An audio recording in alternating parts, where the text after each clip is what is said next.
vermelha que financia a linha verde. Não, está bem, mas depois ficamos a dever, não é? Sim, mas isso... Mas está lá.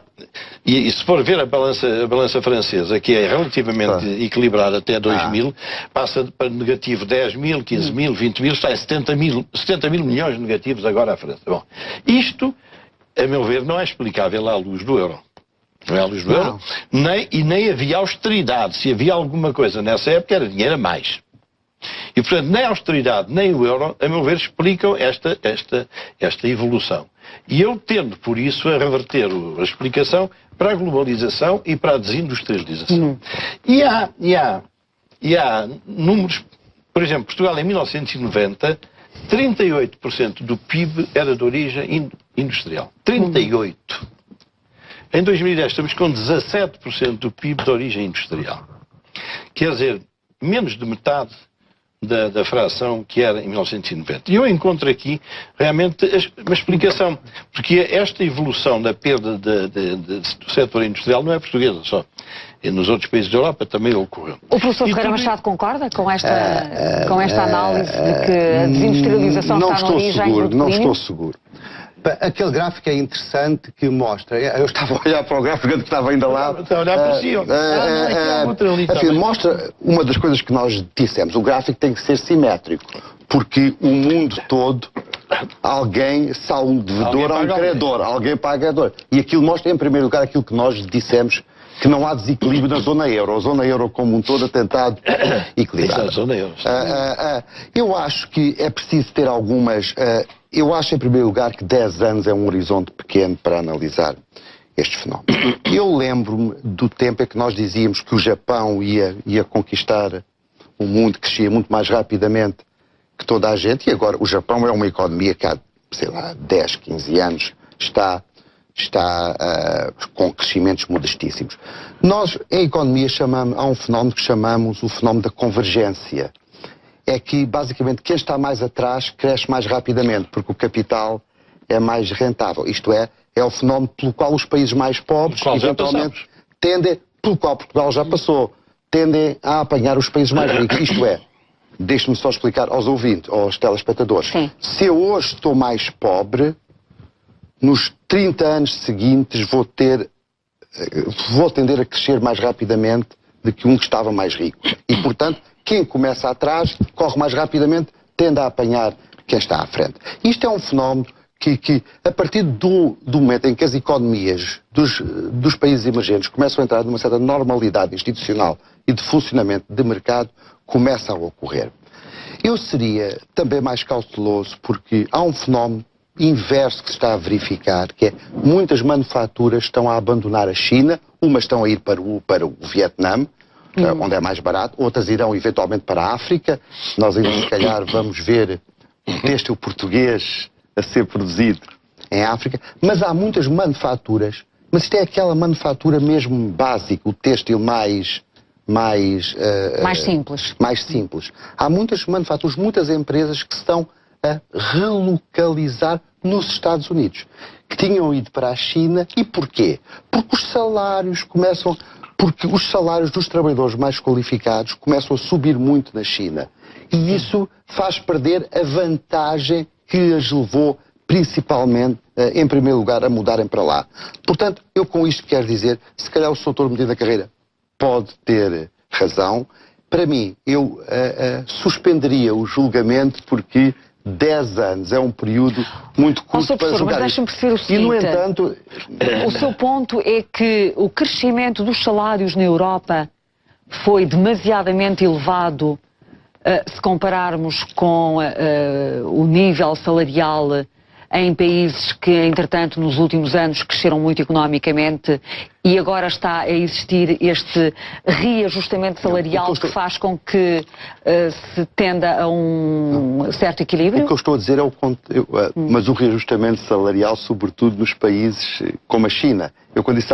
Os salários na China de trabalhadores especializados estão a subir de tal maneira que certas indústrias que há uns anos, 15 anos, 20 anos, não sei precisar... Estão a sair da China para ir para outros países. Não, voltar algumas delas aos próprios Estados Unidos. Sim. Porque o que conta não é o salário só, é o salário com a produtividade total dos fatores produtivos. E essa combinação torna-se mais vantajosa. Mas isso significa que o senhor acha que a Europa também tinha de passar, como está a passar, por esse choque salarial? Veja-se o que está a acontecer em Portugal, não é? Eu não acho que seja choque salarial, eu acho que os salários são uma coisa que acontece pelo funcionamento da economia. Nós temos... Um dos problemas de Portugal é que temos a ver os salários como resultado de uma negociação entre 10% dos trabalhadores e 2% dos empregadores, que na verdade estabelece os salários em Portugal. Os salários resultam do funcionamento da economia, do que as empresas querem pagar, do que os trabalhadores querem receber, de inúmeras decisões individuais. Mas eu lembro-me, por exemplo, há cerca de 2 anos... Na China é a escassez de trabalhadores qualificados relativamente à procura que faz subir muito os salários. E tem subido a ritmos de 20% ao ano em certas zonas da China. E isso destrói a vantagem que inicialmente a China... Eu estou a falar desta questão salarial porque quando se fala da crise portuguesa e das origens da crise portuguesa, uma das questões que se coloca é se ela resulta, Dr. Medina Carreira, de políticas salariais expansionistas. É uma das questões que se coloca quando se procura perceber as causas da crise em que estamos. Eu, em relação a isso, eu sou um bocado prudente, porque depende do tipo de atividade. Na estrutura dos custos, nós temos em Portugal muita tendência para dizer, bom, os salários têm que descer porque senão nós não conseguimos. Não somos competitivos, não é? Nunca é o que discutimos o custo da energia elétrica, enfim, que é das mais caras. Quem diga que é a mais cara da Europa, o petróleo, a gasolina, etc. Enfim, variedíssimas atividades monopolizadas em Portugal em que os custos sobem discricionariamente. E tende-se a repor a dita competitividade na manipulação dos salários. Bom, eu acho que isto que é um artifício que distorce. Não significa que esta explicação seja universal. Haverá casos em que o salário pesa muito, pesa mais do que o resto. Mas em muitos outros casos, na nossa economia, o salário pesa muito pouco em relação ao conjunto do custo. Então, em relação às outras possíveis causas, a perda de competitividade que gerou efeitos financeiros negativos, a relação escudo-euro... Em relação a Portugal é que esta perda de indústria, há dias eu manipulei uns números que me indicavam que mais de 300 mil pessoas tinham abandonado a atividade industrial. Bem, são aquelas montagens de automóveis, enfim, coisas variadíssimas, de gente que saiu dali para o desemprego, e que está, e que continua, porque não foi reposto nenhum tipo de atividade, e aquela que não foi para o desemprego vai para atividades de serviços pouco qualificados.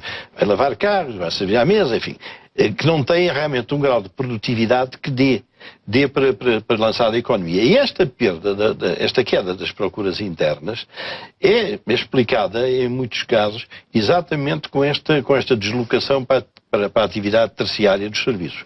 Portanto, eu mantenho muito agarrado a esta atividade, porque por toda a parte da Europa a gente ouve falar de coisas que fecham. Ainda há dias em França havia grandes protestos por causa de mais uma fábrica, não sei se era da Renault, da Citroën, de uma dessas. E isto tem acontecido nos últimos anos sem darmos por isso. Agora damos por isso porque a crise apanhou tudo. Bem, e aquilo que se vai passar, eu pergunto, se os carros passarem a ser feitos lá, no Vietnã, ou na Formosa, ou na China, onde é que a gente os vai comprar? É lá. Sim. E eles hoje não fazem só carros. Eles montam tudo. Há dias uma pessoa conhecida contava-me, eles já vão neste estádio que eu vou referir, que achei graça, que em Itália, alguém do ofício que foi à Itália por uma daquelas feiras internacionais de outubro ou coisa parecida, disseram que aqueles grandes costureiros da Itália estavam a desaparecer para a China, contratados com salários muito elevados na China. Quer dizer, de facto, não tenho dúvida nenhuma, pode não ser a explicação total, mas é uma grande parte da explicação. Nós perdemos para os antigos países da Cortina de Ferro, aqueles que entraram, Hungria, República Checa, etc. Polónia e por aí adiante, mas a Europa em si tem estado a perder. Para mim o símbolo decisivo para se ver o que é que vai acontecer é no dia em que na China se começar a produzir Airbus e Boeings. Pois, mas nessa altura, mas é preciso ver, eles podem produzir os Airboeings e os Boeing, os Airboeings, os Airbus e os Boeing, mas a questão decisiva é saber quem concebe os Airboeings e os Boeings, quem faz. Portanto, eu não estou convencido, eu sou um grande defensor do livre comércio e eu acho que a globalização foi a maior bênção que aconteceu ao mundo. Mas é uma falsificação a competitiva. Eu não sei se há falsificação de competitividade. Eu tenho as mais sérias dúvidas a esse respeito. Eu acho que a subida de nível de vida da Índia e da China trouxe para o mercado, para os consumidores no mundo, massas que estavam totalmente arredadas disso. Que vão comprar os produtos que são produzidos no mundo ocidental. Nós estamos numa fase de ajustamento. Eu, quando disse que temos que ser prudentes, estamos a julgar fenómenos que têm uma dimensão secular, estamos a julgar em intervalos muito curtos de tempo, em que, conjuntamente com estas grandes tendências seculares, se conjuntam aspectos mais conjunturais que nos dificultam uma apreciação. Eu continuo, não tenho razões para deixar... É um otimista. Não, eu sou um otimista e vou-lhe dizer, eu sendo professor, ainda hoje vim para aqui da graduação dos alunos de mestrado da minha escola, eu produzindo todos os anos mulheres e homens tão criativos, com uma capacidade de trabalho tão grande, com um empenhamento tão grande com a sociedade, tão bem preparados, eu não posso deixar de pensar que quando chegar o dia deles tomarem rédeas neste país e nas empresas deste país. Mas esses jovens, hoje em dia, muitos deles estão a ser empurrados para fora, não é? Não, é o mundo de hoje. Muitos vão para... Nós não nos podemos queixar de formar pessoas que têm emprego em qualquer parte do mundo. E cabe a nós fazer disto uma bênção. Teve que criar uma rede de pessoas que são portuguesas, que falam português, que têm os melhores empregos no mundo. Compete-nos a nós, os que ficamos cá, jogar isto a nosso favor. Mas o Sr. Professor não tem pena que o país não tenha condições para fixar muitos desses jovens, muito desse talento? E tem pena que nós não percebamos que temos que competir, também atrair jovens estrangeiros. O talento hoje é um bem transacionável, como se costuma dizer. O talento, nós perdemos esse, temos que atrair outros. Tenho pena, mas a alternativa é pior. A alternativa é não sermos capazes de formar jovens que conseguem se ingrar em qualquer parte do mundo. Professor Ferreira Machado, eu pergunto, ainda há pouco tempo esteve cá também uma personalidade jovem nesse sentido, que dizia, nós temos que esperar algum tempo para ver, não sei se lembra do Dr. Luís Amado. Sim. E o professor Ferreira Machado faz-me lembrar um pouco... Vamos ver. Eu receio é que quando cheguem a uma conclusão já seja tarde. Porque o que está a acontecer em Portugal, e não só, é que nós estamos muito satisfeitos com esses jovens que têm todas as condições para ser talentosos, porque em todas as gerações há talentos. Simplesmente agora há os talentos de sempre, mais o viver pelo mundo todo.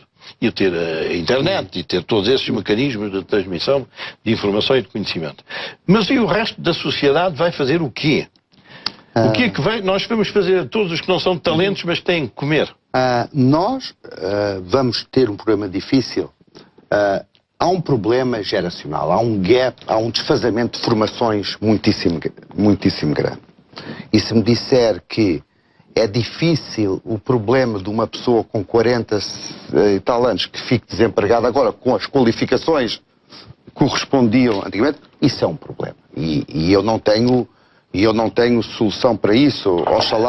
Oxalá tivesse. Reconheço que é um problema. Não me parece que seja solução parar tudo por causa dessas pessoas.